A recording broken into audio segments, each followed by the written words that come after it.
এখন থেকে যদি আমি ওটাকে লাগাম না দিই, তো আমাদের মতো যারা নিম্ন মধ্যবিত্ত ফ্যামিলিতে আর কি রয়েছে আমরা। গুড মর্নিং বন্ধুরা, কেমন আছো তোমরা সবাই? আশা করি সবাই খুব খুব খুব ভালো আছে। আমরা কিন্তু সবাই বেশ ভালো আছি।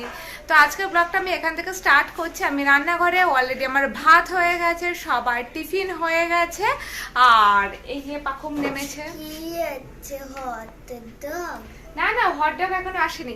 আজকে নাকি পাখুম হটডগ খাবে। আমি বললাম ওসব খাস না, বলে না খাবো। আর এতটা গরম পড়েছে, সত্যি কিছু ভালো লাগছে না। তো চলো আজকে আমি ঝটপট দেখে ফেলি যে আমি আজকে কি রান্না করছি। আমার কিন্তু অলরেডি ভাত হয়ে গেছে। চলো তোমরা একবার দেখে নাও আমি কি রান্না করছি আজকে। এই দেখো, আমি আজকে চিকেন রান্না করছি। এই যে চিকেন এখানে রেখে দিয়েছি, আর এই হলো মশলা কষানো হচ্ছে। আমি আলাদাভাবে রান্না করছি না, মানে কোনো আলাদা করে এক্সট্রা অর্ডিনারি কিছু রান্না করছি না, এখন নর্মাল রান্না করি আমি আর কি। দেখেছো যারা আমার অলরেডি চিকেন রান্না ব্লগে, সেরকমভাবে মানে পেঁয়াজ, আদা, রসুন, টমেটো, আদা, তারপরে ওটাকে জিরে গুঁড়ো, ধনে গুঁড়ো, কাশ্মীরি লঙ্কার গুঁড়ো, কাঁচা লঙ্কা, সমস্ত কিছু দিয়ে এই যে আগে মশলাটা কষিয়ে নিচ্ছি যতক্ষণ না তেল ছাড়ে। আলু কেটে রেখেছি এই সাইজে। তো মশলাটা তেল ছেড়ে দিলে এটা আমি কষিয়ে গরম জল দিয়ে চাপা দিয়ে রেখে দেবো। লাস্টে একটু চিনি, ঘি, গরম মশলা অ্যাড করবো, ব্যাস হয়ে যাবে আমার ঝটপট চিকেন রান্না। তো আমি আগে মশলাটা ভালো করে কষিয়ে নিই। এই দেখো ভালো করে কষানো হয়ে যাচ্ছে। আমি আলুগুলো আজকে ভাজা করে আগে তুলে নিই, আলুগুলো নিয়ে নর্মালি দিয়ে দিয়েছি। এই দেখো মশলাটা ভালো করে কষানো হয়ে যাচ্ছে। এবার পরিমাণ মতো জল দিয়ে চাপা দিয়ে রেখে দেবো। আজকে চিকেন করব, আর এই পটলগুলো করবো একটু সর্ষে পটল করব, মানে একদম সিম্পলভাবে পটলগুলোকে দুই ভাগে ভাগ করব। গোটা পটল করব না, দুই ভাগে ভাগ করে সর্ষে বাটা দিয়ে এটা মাখো মাখো করব ভালো করে ভাজা করে। এখানে গতকাল সব ডিম নিয়ে এসেছিলো, তো ডিমগুলো এখনও ফ্রিজে আমার তোলা হয়নি। আর এখানকার যে ডিমগুলো আছে সকালবেলায় সেদ্ধ করে খাওয়া হয়ে গেছে, ব্রেকফাস্টের সাথে ডিম সেদ্ধ করে খাওয়া হয়ে গেছে। তো মাংস হওয়ার মধ্যে আমি এই কাজগুলোকে ঝটপট করে গুছিয়ে ফেলবো। ওইদিকে রান্না হচ্ছে দেখতে পাচ্ছ বন্ধুরা। তো ভাবলাম তোমাদের সাথে একটু গল্প করি, অনেকদিন বসে এভাবে গল্প করা হয় না। তো আজকে কিন্তু আমি একটা ইম্পর্টেন্ট টপিক নিয়ে কথা বলছি। এটা একদম আমার নিজস্ব চিন্তা ভাবনা, তবে আমার চিন্তা ভাবনাটা ঠিক কি ভুল বা তোমাদের কি মনে হয় কি করা উচিত অবশ্যই কমেন্টস করে জানিও, তাহলে আমার সত্যি খুব ভালো লাগবে। আর আমি যদি কোথাও ভুল থাকি তো সেটা শুধরে নেওয়ার অবশ্যই চেষ্টা করব। যেটা হলো পাখুমের ব্যাপারে। পাখুম তো বড় হচ্ছে, বড় হওয়া মানে কি ওর বায়নাক্কাও বাড়বে দিনকে দিন, বা ও বন্ধু বান্ধবদের সাথে বাইরে বেরোবে তো চাহিদাও বাড়বে, সেই সাথে স্কুলে যাচ্ছে, স্কুলের বন্ধুদের এক একটা জিনিস গল্প শুনে আসে, তো সেই হিসাবে কিন্তু ওর চাহিদাও বাড়বে, ছাড়া কমবে না। ওই মানে এখন ছোট রয়েছে, বায়না করছে, বড় হলে করবে না তা নয়। এখন থেকে যদি আমি ওটাকে লাগাম না দিই, তো আমাদের মতো যারা নিম্ন মধ্যবিত্ত ফ্যামিলিতে আর কি রয়েছে আমরা, তো তাদের ক্ষেত্রে কিন্তু খুবই অসুবিধা হয়। আমরা তো প্রত্যেকটা মা বাবা এত কষ্ট করি কিসের জন্য? যাতে আমাদের সন্তান খুব ভালো থাকে, যাতে আমাদের সন্তান কোনো ক্রাইসিস না ফেস করে, বা আমাদের সন্তান যেন মানে খুব মানে সুন্দরভাবে জীবন কাটাতে পারে।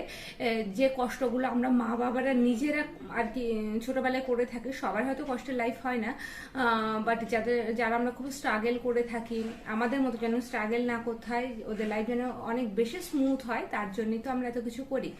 বাট আমি মা হয়ে চাই যে পাখুম স্ট্রাগল করে বড় হোক, পাখুম ক্রাইসিস জিনিসটা বুঝুক। সব কিছু যদি চাওয়ার আগেই তা ফুলফিল হয়ে যায়, যদি সব পাওয়া হয়ে যায়, তাহলে তো কখনো ক্রাইসিস ব্যাপারটাই বুঝবে না, স্ট্রাগল ব্যাপারটাই বুঝবে না, যে সেই সেম জিনিসটা পাওয়ার জন্য আরেকজন কতটা স্ট্রাগল করছে তার মতো বয়সে। ও এখন যত কিছু পেয়েছে এই বয়সে, আরো কত বাচ্চা আছে সেই বয়সে অত কিছু পায় না। তো এইগুলো কিন্তু আমি এখন থেকেই পাখুমকে একটু একটু করে বোঝানোর চেষ্টা করি। আর সব থেকে বড় কথা আমার যেটা মনে হয়, প্রত্যেকটা বাচ্চা ছোট থেকে জানা উচিত তার মা বাবার আর্থিক কন্ডিশন কেমন।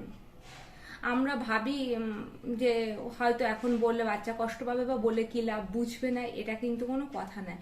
ওর যখন যেরকম বয়স, তাকে সেরকম বয়সে সেরকম এক্সাম্পল দিয়ে বোঝানো মনে হয় ভালো, যাতে ও ছোট থেকে বোঝে যে আমার মা বাবার আর্থিক অবস্থা কেমন, তো আমাকে সেইভাবেই বড় হতে হবে, আর আমাকে নিজে কিছু করতে হবে, সেই চাহিদাটা যেন ওর মধ্যে তৈরি হয়। তো আমি কিন্তু মানে মা হিসাবে সত্যি কথা, আমি বা প্রস্তাব দুজনেই চাই যে পাখুন ক্রাইসিস জিনিসটা ফেস করুক। ওর হয়তো সবকিছু রয়েছে, বাট বায়না করার সঙ্গে সঙ্গে কোনো জিনিস নয়। ইভেন ও যেটা ছোট কিছু খেতে চাই, সেটা হয়তো বেশি দামি কিছু না, সেই মুহূর্তে দেওয়ার সামর্থ্যও রয়েছে, বাট আমি তখন দিই না। যে ওটা যদি ও একটু পরের দিন পায়, একটু ধৈর্য ধরা শিখুক, সেই জিনিসটা পাওয়ার জন্য একটু কষ্ট করা শিখুক। তো এইগুলো পাকুমকে আমি এখন থেকে সেভাবে রেডি করি।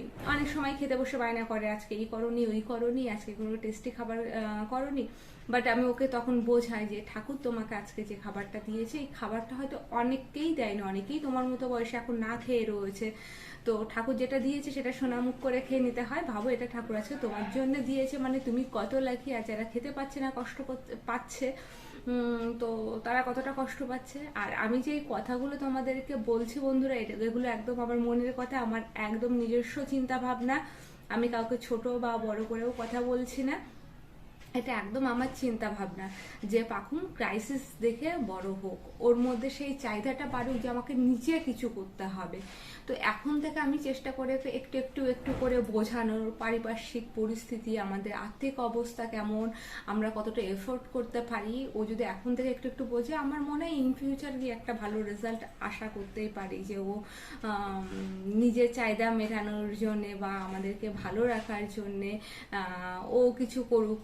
ও যখন দেখে যে মামাম পাপাই ওকে ভালো রাখার জন্য কতটা কষ্ট করছে, তো ও যেন সেই জিনিসটা দেখে আর কি বড় হয়। তো আমি অন্য মা বাবারা কে কি ভাবে বা এটা কে কিভাবে নেবে আমি জানি না, বাট এটা আমার কিন্তু আমি আগেই বলেছি একদম সম্পূর্ণ আমার নিজস্ব চিন্তা ভাবনা যে বাকুম ক্রাইসিস দেখে বড় হোক। আমি চাইবো ও ভবিষ্যৎ সুরক্ষিত থাকুক, ওর ভবিষ্যতে ও সব কিছু পাক, ঠাকুর গরুক ওর জীবনে অনেক বড় হোক, অনেক উন্নত মনের মানুষ হোক, বিশেষ করে অনেক উন্নত মনের মানুষ হোক, ওর জীবনে অনেক উন্নতি ঘটুক। বাট ও যেন মানে এখন থেকে এই ক্রাইসিস ব্যাপারটা ফেস করে, আর এখন থেকেই যেন সেই বল না মানে মাটির সাথে লেগে থাকা মানুষ হয়ে যেন থাকে, যে অল্পতে খুশি হওয়া, অল্পতে চাহিদাটা মেটা, এই অল্পের মধ্যেই যেন খুশি করে যাওয়ার চেষ্টা করে। এটা মানে আমার ইচ্ছা আর কি। এবার সব ইচ্ছা তো সারাক্ষণ সেভাবে ফুলফিল হয় না, বাট আমি আমার তরফ থেকে চেষ্টা করি।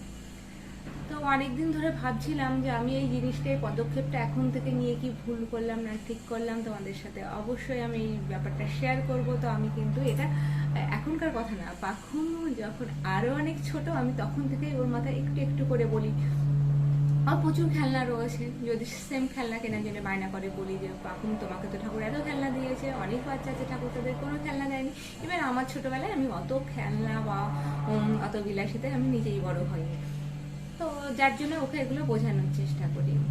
তো আমার চিকেনটা হয়ে যাওয়ার মতো হয়েছে বন্ধুরা, আজকে ভিডিওটা আর লং করছি না। আর তোমাদেরকে তো আগেই বলেছি আমার শরীরটা তো খুব একটা ভালো যাচ্ছে না, তাই আমি যতটুকু কাজ পাচ্ছি ততটুকুই করছি। তো আশা করি তোমরা বুঝতে পারছো। আর অবশ্যই বাদে কিন্তু একটা অ্যানাউন্স নিয়ে আসবো তোমাদের কাছে আর কিছুদিন বাদে, আর একটু ধৈর্য ধরো।